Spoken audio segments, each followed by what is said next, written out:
Praise the Lord. आप सबको जय मसीह की। और बहनों भाइयों, आज इस पवित्र सप्ताह के पूर्ण शुक्रवार में आप सभी का स्वागत है। सफी गॉस्पेल मैसेंजर्स टीम की तरफ से आप सभी को शुभकामनाएं आज के दिन की। और शुभकामनाएं मैं इसलिए कह रहा हूं क्योंकि आज वो पवित्र दिन है और आज मेरे और आपके लिए वो पुण्य दिन है और मेरे और आपके लिए आज वो आशीषित दिन है कि प्रभु यीशु मसीह ने 2000 वर्ष पहले आज ही के दिन सूली पर अपने प्राणों का बलिदान देके मुझे और आपको बचा लिया था। इसके लिए मैं आपको शुभकामनाएं देता हूं, क्योंकि उद्धार परमेश्वर की ओर से होता है और उद्धारकर्ता मेरा और आपका प्रभु यीशु मसीह है, जो सूली के ऊपर चढ़ गया और उसने मेरे और आपके पापों को ले लिया ताकि मैं और आप बचाए जा सके। प्रभु यीशु मसीह जब सुसमाचार का प्रचार करते थे तो प्रभु के राज्य के आने का हमेशा बखान करते थे। वो हमेशा कहते थे कि परमेश्वर का राज्य निकट है, परमेश्वर के राज्य की तैयारी करो, परमेश्वर के राज्य में लोगों को ले आओ। और उसी कार्य को पूरा करने के लिए प्रभु यीशु मसीह इस संसार में आए और इस संसार में आने के बाद उन्होंने अपने जो 33 वर्ष के जो जीवन में उन्होंने जो भी कार्य किए वो सब परमेश्वर को भाते थे। और बहनों भाइयों, उन्होंने सुसमाचार का प्रचार किया, मुझे और आपको बचाने के लिए जितना भी यत्न उन्होंने किया इस संसार में कोई भी व्यक्ति नहीं कर सकता, क्योंकि हम मनुष्य हैं और वो परमेश्वर के पुत्र थे। मरकुस की पुस्तक उसका 8वां अध्याय उसकी 34वीं और 35वीं आयत को हम लोग देखेंगे। एक बार प्रभु यीशु मसीह प्रचार कर रहे थे और वहां पर बहुत बड़ी भीड़ खड़ी थी। उसके चेले भी उनके पास खड़े थे और यीशु मसीह ने अपने चेलों और इस भीड़ को संबोधित किया। और यहाँ पर ऐसे लिखा हुआ है, मरकुस की पुस्तक उसका 8वां अध्याय उसकी 34वीं और 35वीं आयत, और यहाँ ऐसे लिखा है, उसने भीड़ को अपने चेलों समेत अपने पास बुलाकर कहा, जो कोई मेरे पीछे आना चाहे वह अपने आपे से इनकार करे और अपना क्रूस उठाकर मेरे पीछे हो ले, क्योंकि जो कोई अपना प्राण बचाना चाहे वह उसे खोएगा, पर जो कोई मेरे और सुसमाचार के लिए अपना प्राण खोएगा वह उसे बचाएगा। बहनों भाइयों, प्रभु यीशु मसीह यहाँ पर मुझे और आपको संदेश दे रहे हैं कि यदि सुसमाचार के प्रचार के लिए, यदि परमेश्वर के राज्य के प्रचार के लिए कोई अपना प्राण खो देता है तो वह स्वर्ग राज्य में उसको बचाएगा।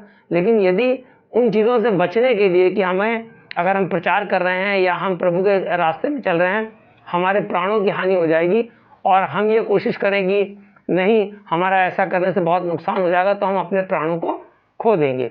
लेकिन बहनों भाई, यदि हम यीशु मसीह के पूरे जीवन पे विचार करें, उनके पूरे जीवन दर्शन को देखें, तो हम देखते हैं कि जब यीशु मसीह अपने अंतिम समय में जब उन्होंने यरूशलेम में विजय प्रवेश किया, अभी हम लोग पाम संडे मना के आ रहे हैं, और उसके बाद में उन्होंने जब अपना फसह का पर्व मनाया और फसह की रोटी खाई, तब उन्होंने अपने चेलों को ये कहा कि ये रोटी को आशीर्वाद देते हुए, आशीष देते हुए कहा कि ये मेरा शरीर है जो तुम्हारे लिए बलिदान किया जाता है। और उसके बाद उन्होंने कटोरा लिया और कहा, ये मेरा रक्त है जो तुम्हारे लिए बहाया जाएगा।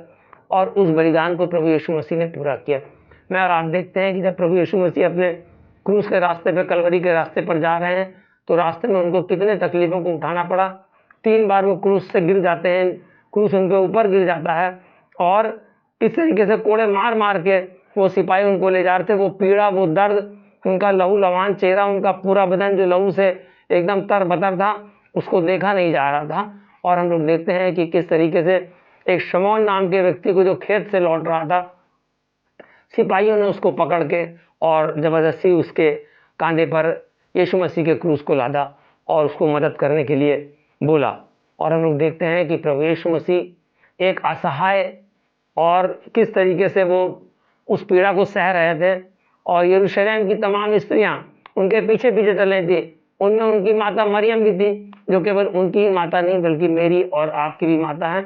और तब प्रभु यीशु मसीह ने उन स्त्रियों की तरफ देख के कहा, हे यरूशलेम की पुत्रियों, मेरे लिए मत रो, बल्कि अपने और अपने बच्चों के लिए रो, क्योंकि यीशु मसीह जानते थे कि इसके बाद वो समय आने वाला है, सताव का वो समय आने वाला है, जो बहुत ज़्यादा रोमन साम्राज्य और दूसरे व्यक्तियों के द्वारा मसीहों को सताया जाएगा। और यीशु मसीह के पुनरुत्थान के बाद जिस तरीके से क्रिश्चियनिटी का विस्तार हुआ है, जिस तरीके से मसीहत का विस्तार हुआ और आज सारे संसार में मसीह को मानने वाले लोगों की संख्या सबसे ज़्यादा है, उसका परिणाम है यीशु मसीह क्रूस पर दिया गया वो बलिदान।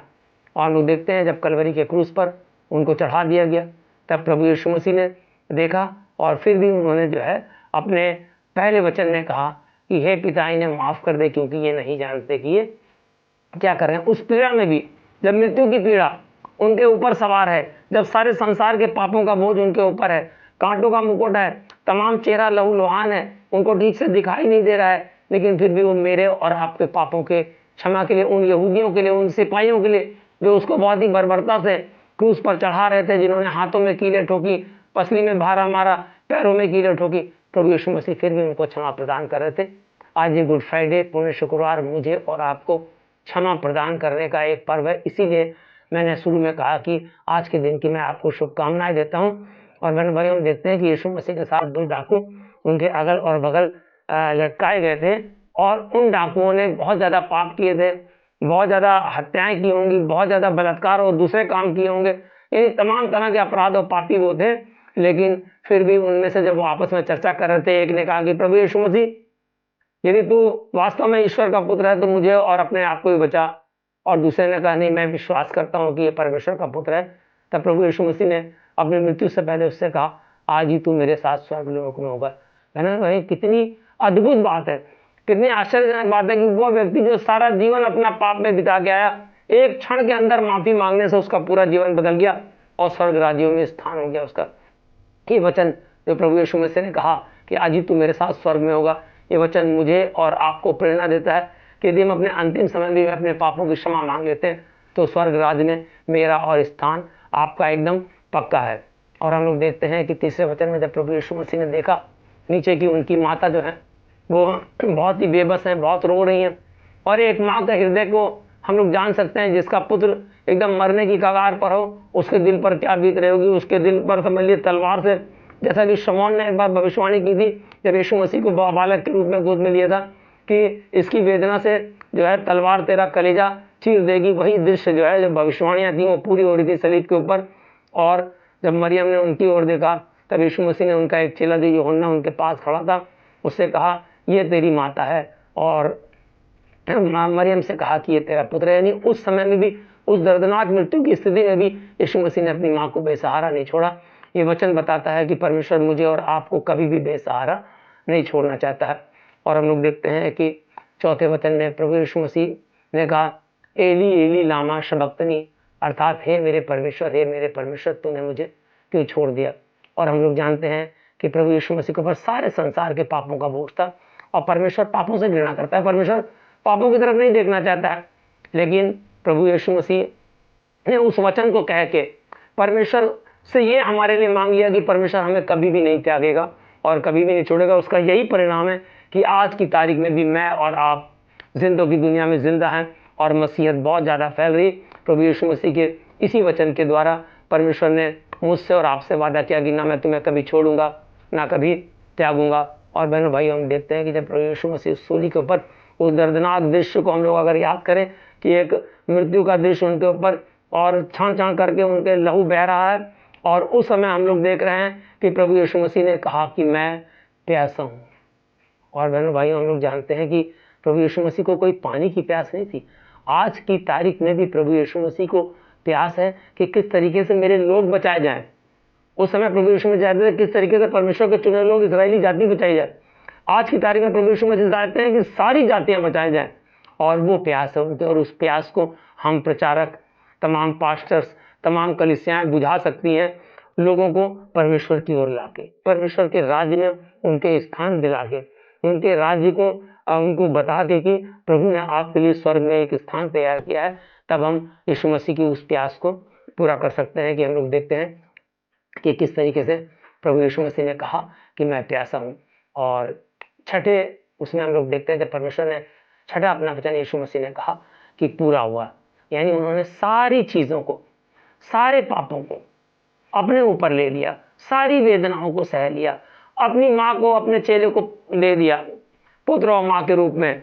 उन्होंने ये भी कह दिया कि मैं प्यासा हूँ, यानी परमेश्वर इन लोगों की प्यास को बुझाओ, यानी इनको ऐसे रास्ते दिखाओ कि मेरी ओर आ पाए। और यीशु मसीह ने शिक्षा दी थी कि जो मैंने तुम्हें मानना सिखाया वो तुम सिखाओ। और जब उन्होंने देखा कि सब कुछ पूरा हो गया, परमेश्वर का वो बलिदान पूरा हो गया, पुराने नियम की सारी भविष्यवाणियाँ पैदाइश से लेकर और बलिदान तक सारी पूरी हो गई, तब उन्होंने कहा पूरा हुआ। और अंत में उन्होंने कहा अपने प्रभु की ओर देखकर कि हे परमेश्वर, मैं अपनी आत्मा तेरे हाथों में सौंपता हूँ। मैंने भाई एक दिन मुझे और आपको भी इस संसार से चले जाना है और प्रभु ने अंतिम समय में अपनी आत्मा को सौंप दिया। जब आपको भी कभी ऐसा लगे कि आपकी मृत्यु निकट है, जब आपको कभी ऐसा लगे कि आप बहुत संकट में हैं, आप अपनी आंखों को बंद करिए और अपने परमेश्वर से प्रार्थना करिए और कहिए प्रभु मैं अपनी आत्मा तेरे हाथों में सौंपता हूँ। और मैं आपको बताऊंगा प्रभु आपको उसी समय क्षमा करेंगे और अपने राज्य में स्थान देंगे। और इसलिए आइए हम लोग एक क्षण के लिए अपनी आंखों को बंद करके अपनी आत्मा को अपने प्रभु को सौंपते हैं।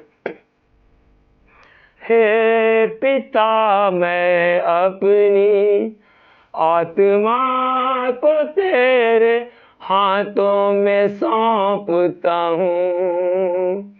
हे पिता, मैं अपनी आत्मा को तेरे हाथों में सौंपता हूँ। मेरे भाइयों, इस पुण्य शुक्रवार में प्रभु यीशु मसीह के वो 7 वचन जो उन्होंने सूली में कहे, जो कलवरी के क्रूस पे उन्होंने अपने कष्ट को उठाया, जब उन्होंने यरूशलेम की पुत्रियों से कहा कि मेरे लिए मत रो बल्कि अपने बच्चों के लिए रो, ये सारे दुखों को हम आज के दिन याद करें और प्रभु की आशीष में सहभागी हो जाएं।